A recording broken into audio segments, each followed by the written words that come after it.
Okay, so you've just started Gran Turismo and you haven't got a bank full of credits yet, but you're fed up of seeing everybody else driving really great looking cars. Well, don't worry, in this video I've got you covered. I'm going to show you how to go from this to this in about an hour. Now, normally at this point of the video creator will tell you you're going to make millions of credits in an hour or 2 hours, and all you have to do is go out and buy a particular car. But that car already costs 1 million credits. And don't get me wrong, I've made videos like that. I'm just as guilty. Sometimes we forget that not everybody's got millions of credits in the bank or have been playing Gran Turismo 7 for over a year. So, you're not going to have 1 million credits yet. In fact, you're possibly not even going to have 10% of that. Well, don't worry, because the car I'm going to show you, the build I'm going to show you, all you're going to need is 77,500 credits. And that said, let's take a look at this car. And the car that I'm going to get you to buy is this one, the Chevrolet Camaro SS 16. Now you'll find that Brand Central, USA, and then obviously Chevrolet. And the reason I want you to use this car is because of the brake horsepower. Straight from the dealership, no modifications, you are going to get 453 brake horsepower. And that is a lot of horses.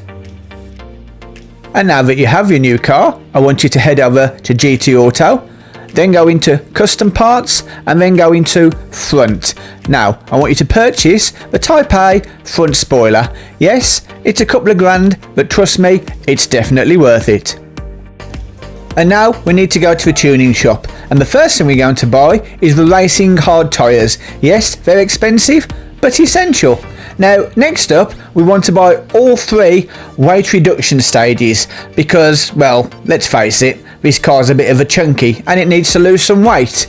So buy all 3, and now that's done, we need to think about making the car stop. So buy the racing brake pads and then buy yourself some racing discs. Slotted or drilled, doesn't matter, it's up to you.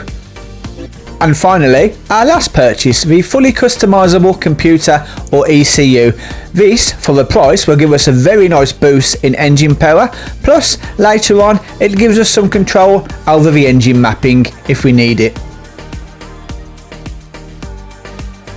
Now, once that's all done, come out to the tuning shop, head back into the garage and go into car settings. First of all, make sure that your racing hard tyres have been fitted, and then make sure that your customisable ECU is also fitted. Once that's done and they're okay, have a look at the aerodynamics and specifically the front aero. Set that all the way up to the maximum of 120. Once that's all done, come out of there, head over to World Circuits, over to Europe, and then to France, the 24-hour Du Mans racing circuit. From there, World Touring Car 700, and we are ready to race. And as we get underway with most of the races in Gran Turismo, you'll see that you are starting in dead last. But don't worry, you're not going to be there for very long, because in this ring, you're going to be overtaking the opposition very quickly. And it doesn't even matter what they're in. Ferraris, Porsches, Lambos, it doesn't matter. You'll be going past them very fast. Now, by the time you come to complete the first lap, you will be somewhere around about top 5, top 6 positions.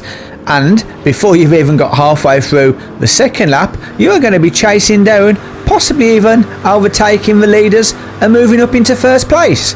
I told you this thing was fast. Now, by the time you reach the end of lap 3, you are going to need fuel and tyres. So, let's pull into the pits and get our first pit stop done. Now, the one thing you'll obviously see to start with is that you only have one choice of tyres because we only bought one. Just make sure you don't hit the do not change button. Let them change the tyres.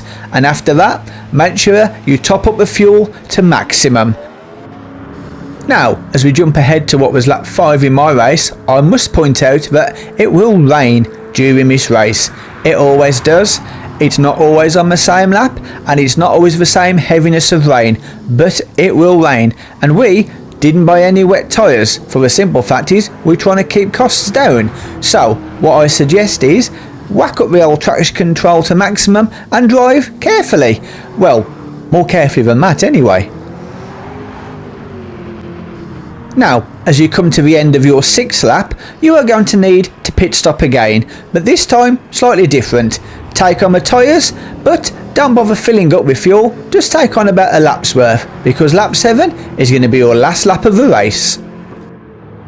And if we jump ahead to the end of the lap, you will cross the finish line in 1st place through a very easy win, way ahead of the opposition by at least half a minute, and that also gives you 825,000 credits, more than 10 times what we originally spent on the car and the build. And now you have 825,000 credits in the bank, so it's up to you what you do. Even go and buy yourself a better car, or I'd suggest do this race again. You'll end up with over 1.6 million credits, and that will get you a very nice car. So if you enjoy this video, please hit the like button. Also consider hitting the subscribe button. I'd love to have you guys as one of my subscribers. Thank you for watching, and I will see you all in the next video.